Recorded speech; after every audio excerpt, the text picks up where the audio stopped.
Hi everyone, my name is Alan Willard. I'm a Senior Developer Relations Technical Artist at Epic, which is such a long title that it doesn't actually all fit. Hello, John Scott. Goodbye, John Scott. So what I'm going to be showing you today is a new experimental feature that we're working on for Unreal Engine 4. We're calling it Advanced Material Layering. And what that basically means is that it's a new method of taking multiple types of materials, whether it's leather, fabric, steel, and finding a really good user interface for blending those together in a way that doesn't cost you additional material pixel shader instructions. So basically making two materials that look exactly the same in the old system and the new system should behave this exact same, if not better. So what I'm going to show you first is some of our Paragon content. So these are two of our characters, Lieutenant Balika on the left and Steele on the right. Now these were done using our previous material layering system, which you can find a lot of documentation on, but I'll break it down to begin with, just so we're all on the same level. So to start with, here's the properties for this character, and here's some of her materials that are applied. The first one is her upper body armor. Now her upper body armor comprises somewhere around 7 or 8 layers, and those are all inside this big wiring graph being hooked up here. All of this is hardwired in. What we have here is a material function, and if I double click on that, it'll open up. And this is literally it. It's bringing in 10 different material fragments, what we call material functions, choosing how to blend them, and then outputting them all within the shader. Which means anytime I need to make a change to this, I have to dive into this wiring graph and figure out where I'm supposed to modify things, inject them, add new behavior, or even swap out the existing material layers. So roughly speaking, each of these boxes corresponds to one of the layers that makes up this character's armor, which you see here. So for example, we have a metal here called low contrast hard metal. This is a material function. It doesn't look like a normal material. You don't use it like a normal material, but it becomes part of the material as you use it. If I double click it, I can see a preview of what it will look like. And at a high level, it mostly looks like the other shader. The difference is we have a lot of restrictions on it in terms of how you can access it. If you don't create an input, you can't adjust any of the values. Even though we have properties like parameters for scalar values, vector, textures, things like that, if those are in this function, I have to expose them again to get to them. So it's a very powerful way of creating a material, but not a flexible way of accessing it. In addition, if I wanted to make a significant change, like if I wanted to change this particular metal out for another one, or change it out for a different material like rubber or plastic, I would have to go in here and hand remove this, put in a new material function, or add all the shader code that I wanted to get that effect, and then hook it up in the in the correct place. It works very well. It's a very powerful way of doing it, but it's not the most user-friendly way we could think of doing it. So what we've done recently, and again, this is experimental. You can turn it on in the 4.19 build that was just released.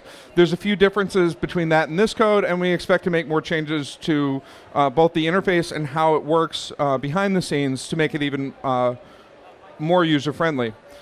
So these two characters have a number of setups like the one I just showed you.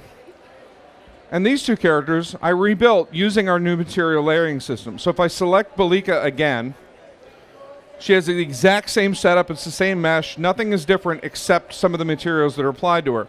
So this is what the new material layers look like. This is the exact same shader at the end result, same number of pixel shader instructions, the exact same pixel for pixel appearance as she looked before. But now I have access to each of those layers as an independent object. I can add new ones, I can modify them. So for example, this layer is her armor plastic, and if I say turn it off, it turns off that layer on the character.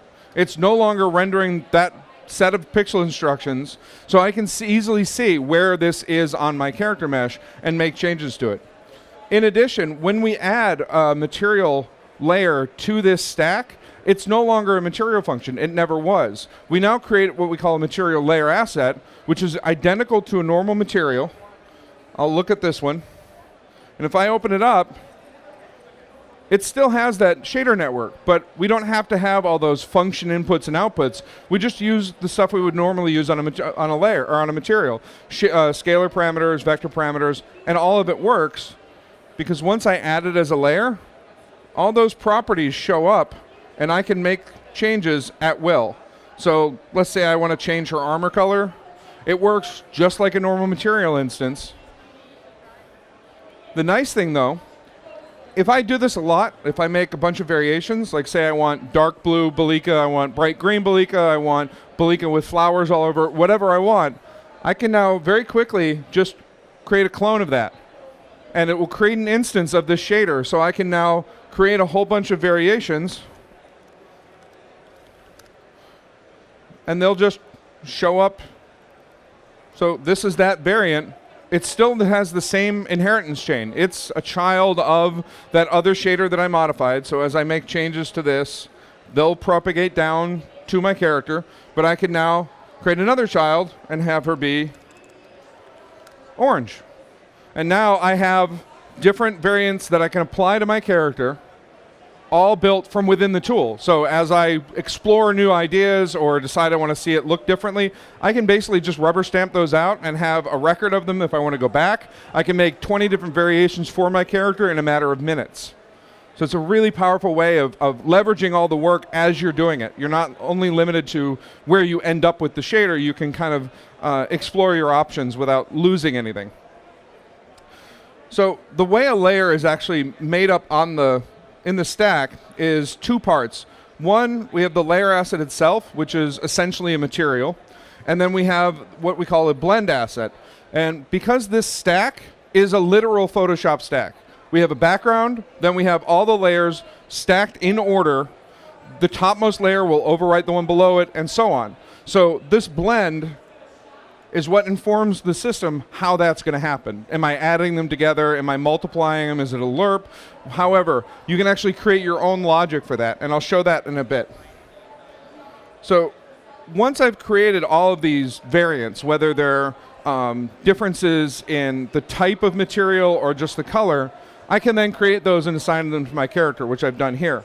Now, you'll notice that her layers have changed because her bottom armor is a parent of the same top. So if I make that change here, all of this inherits down very cleanly. So even though this is technically a completely different material layer, its parent is the same one as the one I just modified. So those changes will propagate down unless I explicitly override them. So you get to leverage a lot of the work for other things. But let's say I wanted to make this look completely different. So this is her upper body on this character. And she's a little different in that her main armor layer is a completely different material. Well, let's say I wanted to try something else like that. I'm going to find other layer assets, and we have this lit reflector one that I created. I can literally just change out the contents, and it will swap out the layer on the surface. Now, it worked very quickly here because I've done this before and it's cached, but it doesn't take very long to recompile the shaders, and then I can go in and just make whatever changes I want to improve the look of it. And let's say change the tiling factor. There. So you can see I can really quickly make something that looks completely different, but I haven't had to write any shader instructions. I haven't had to change anything at all. I'm working completely within the tool. Her parent shader, what she looked like before, now looks like this. This is the entirety of her core shader. What we're doing here is we have the layer input, and this is where the node where that whole stack is getting passed into this material. And then I can actually choose to get attributes out of it and expand this if I want, or delete them. And then I can choose from all of the material attributes what I want to interact with. And in this case, what I'm doing is I have this concept of a core normal. This is the normal that defines her armor shapes, everything that makes the character look correct on that mesh. That's blended in no matter what. So whatever I do in the subsequent layers, that normal will still be expressed. I basically can't break her armor looking correct in that aspect. I mean, I can do all sorts of funky stuff and make her look horrible, but her armor normals are still going to come through.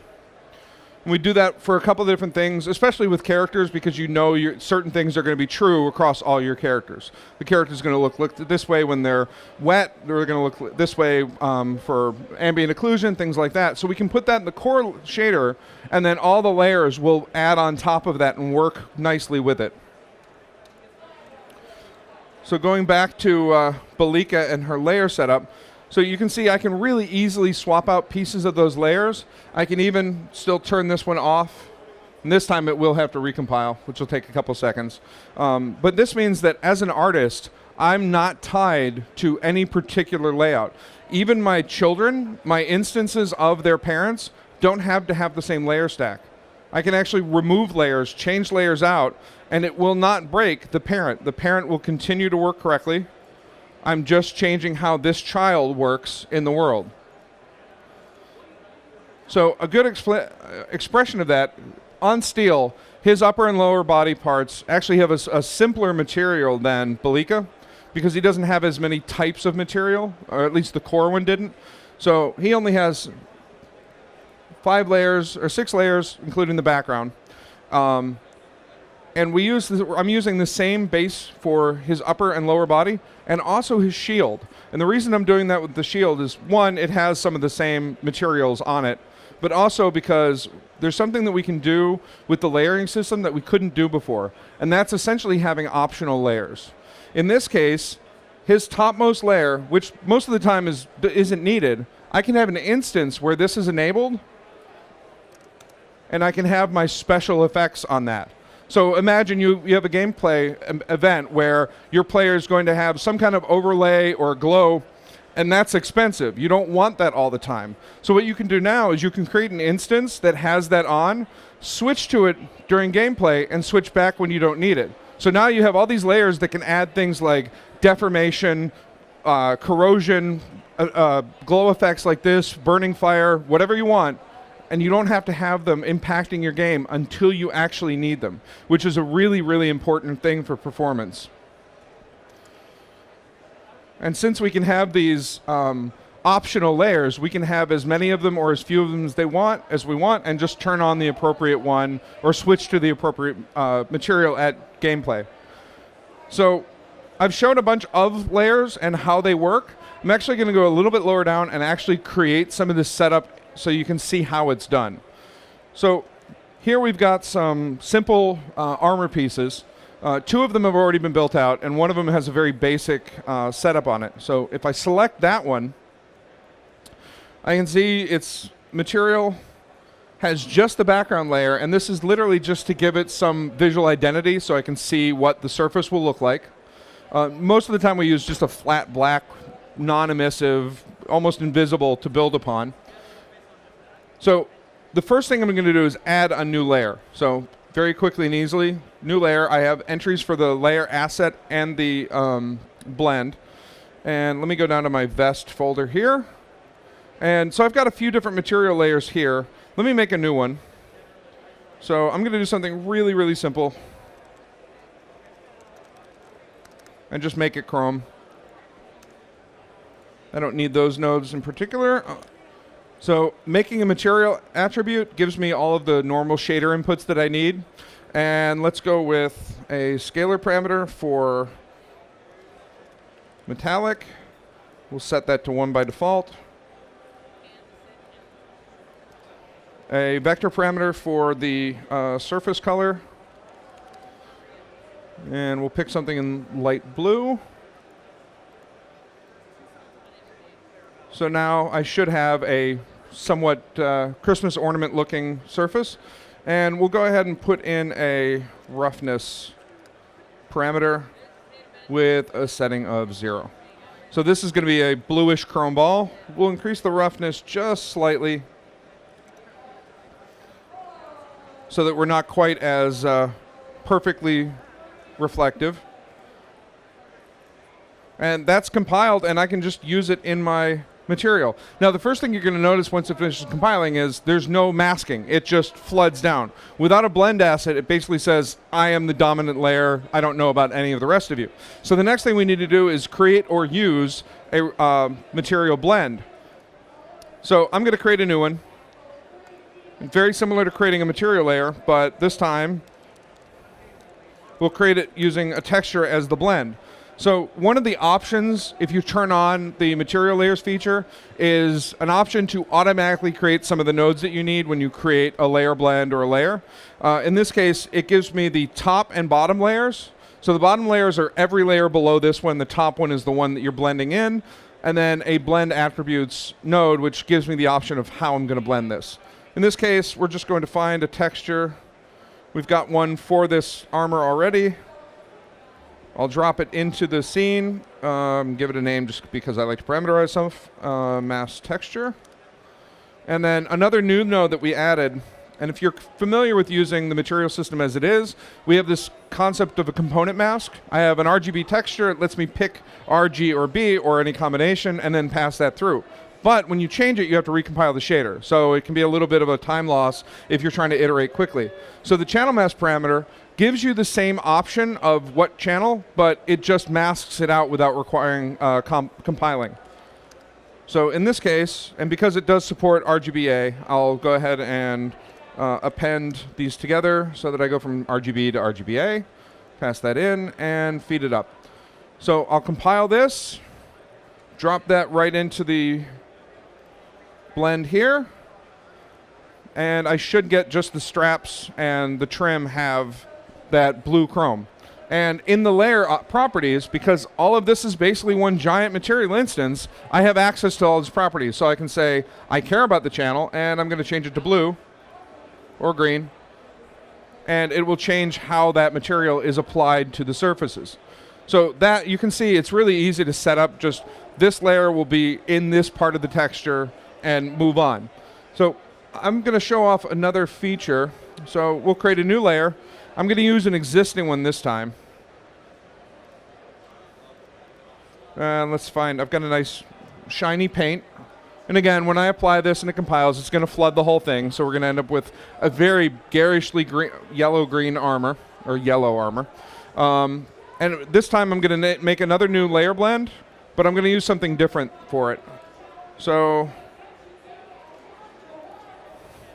vertex blend. So in here, instead of this, I'm going to do vertex color, channel mask,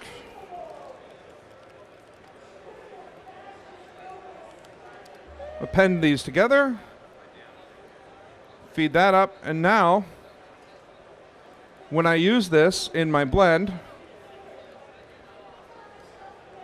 we're going to see the yellow is only on parts of it because this mesh already had some vertex color in it.